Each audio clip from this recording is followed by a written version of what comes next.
Voice of ഗുരുവിൻ്റെ ഒരു പുതിയ എപ്പിസോഡിലേക്ക് എല്ലാവർക്കും സ്നേഹസ്വാഗതം. ഞാൻ രജനി ബിജു. ഓം ശ്രീനാരായണ പരമഗുരവേ നമഃ. ഓം ശ്രീ ശാരദാംബായേ നമഃ. ആചാര്യപാദങ്ങളിൽ പ്രണാമം. ഭഗവാൻ ശ്രീനാരായണ ഗുരുദേവന്റെ ഈ അമൃതവാണികളെ ശ്രവിക്കുവാൻ ഭാഗ്യം ലഭിച്ച എല്ലാ സുഹൃത്തുക്കൾക്കും എൻ്റെ വിനീത നമസ്കാരം. ഗുരുസാഗരം ആധ്യാത്മിക കുടുംബ മാസിക മുന്നോട്ട് വയ്ക്കുന്ന ആശയ നിലപാടുകളാണ് ഓരോ ലക്കവും പുറത്തിറങ്ങുന്ന മാസികയിലെ പങ്ക്തികൾ. ശ്രീനാരായണ ഗുരു ദർശനത്തിലൂടെ ലോകത്തെ സത്യസന്ധമായി നോക്കിക്കാണുന്ന വീക്ഷണങ്ങളാണ് അതിൽ വിഷയീഭവിക്കുന്നത്.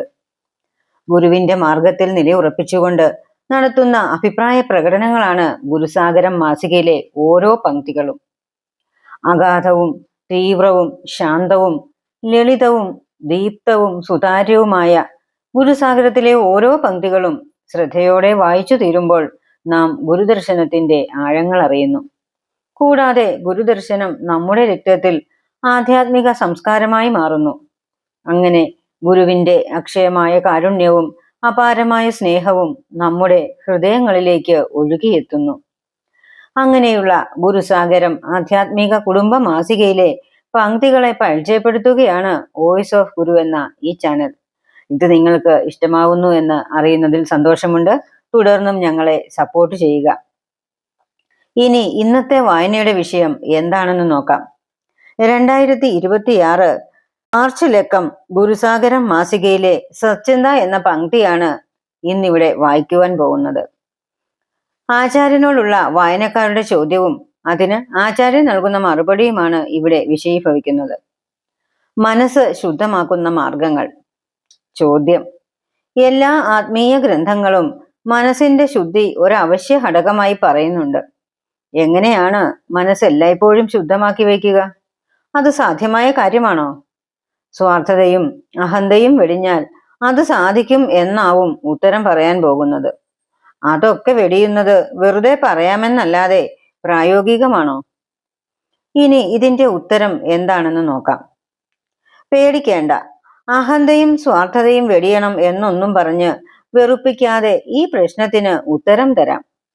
നമുക്ക് ജീവിതത്തിൽ ഉണ്ടാകുന്ന നല്ലതെന്നും ചീത്തയെന്നും നാം വിചാരിക്കുന്ന ഓരോ അനുഭവവും ഈശ്വരീയമായ നിശ്ചയമാണെന്നും അത് നിഷേധിക്കാൻ സാധിക്കില്ലെന്നും കരുതിക്കൊണ്ട് എല്ലാ അനുഭവങ്ങളെയും സ്വീകരിക്കുക. മനസ്സ് ശുദ്ധമാക്കാൻ ഇതിനേക്കാൾ നല്ല വഴി വേറെയില്ല. ത്യാഗം, യോഗം, രോഗം എന്നിവയാണ് മനഃശുദ്ധിക്കുള്ള ഉപായങ്ങളായി കാണുന്നത്.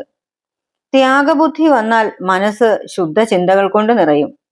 അതുപോലെ യോഗമാർഗം ശീലിച്ചും മനസ്സിനെ ശുദ്ധമാക്കാമെങ്കിലും അത് വളരെ പ്രയാസകരമായ ഒരു കാര്യമാണ്. എല്ലാവർക്കും ആ വഴിയിൽ മനഃശുദ്ധീകരണം നേടാൻ സാധിക്കില്ല. അത്യന്തം നിയമങ്ങൾ അനുസരിക്കണം. മൂന്നാമത്തെ മാർഗമാണ് ഏറ്റവും എളുപ്പം. രോഗങ്ങളും വേദനകളും ദുരിതങ്ങളും വരുന്ന ഘട്ടത്തിൽ അത് ഈശ്വരന്റെ നിശ്ചയമാണെന്നും തന്നെ അനുഭവം കൊണ്ട് ശുദ്ധീകരിക്കാൻ ദൈവം നൽകിയ അവസരമാണെന്നും വിചാരിച്ചുകൊണ്ട് ഈശ്വര സമർപ്പിതമായി ആ ഘട്ടം തരണം ചെയ്യുക. നല്ല മാറ്റം ഉണ്ടാകും മനസ്സിന്. 3 ഘട്ടങ്ങളിലും വേണ്ടുന്ന ഒരേ ഒരു പ്രധാന കാര്യം മറ്റുള്ളവരെ കുറിച്ച് പരാതിപ്പെടാതിരിക്കുക എന്നതാണ്. മറ്റുള്ളവരെ കുറിച്ച് പരാതിയും പരിഭവവും സൂക്ഷിക്കുന്നവർക്ക് ഒരിക്കലും മനഃശുദ്ധി ലഭിക്കില്ല. ഇതോടെ ഇന്നത്തെ വായന പൂർണ്ണമാവുന്നു. ഗുരുസാഗരം മാസിക വായിക്കാനും വരിക്കാരാകാനും 6282319294 എന്ന നമ്പറിൽ വിലാസം അയച്ചു തരിക. ശേഷം 8078188858 എന്ന നമ്പറിൽ 600 രൂപ ഗൂഗിൾ പേ ചെയ്താൽ 1 വർഷത്തേക്ക് മാസിക തപാലിൽ ലഭിക്കുന്നതാണ്. കൂടാതെ മാസികയുടെ ഓൺലൈൻ എഡിഷനും ലഭ്യമാണ്. 1 വർഷത്തേക്ക് 400 രൂപ അടച്ചാൽ മാസിക 12 മാസത്തേക്ക് വായിക്കാവുന്നതാണ്. അതിൻ്റെ ഓഡിയോ എഡിഷനും ഇപ്പോൾ ലഭ്യമാണ്. www.gurusagaram.com എന്ന വെബ്സൈറ്റിൽ മാസിക വായന ആസ്വദിക്കാവുന്നതാണ്. ഇതോടെ ഇന്നത്തെ എപ്പിസോഡ് പൂർണ്ണമാവുന്നു. തുടർന്ന് നിങ്ങളുടെ വിലയേറിയ അഭിപ്രായങ്ങളും നിർദ്ദേശങ്ങളും ഞങ്ങളെ അറിയിക്കുക. അടുത്തയാഴ്ച പുതിയ വിഷയങ്ങളുമായി വീണ്ടും കാണാം. നമസ്തേ.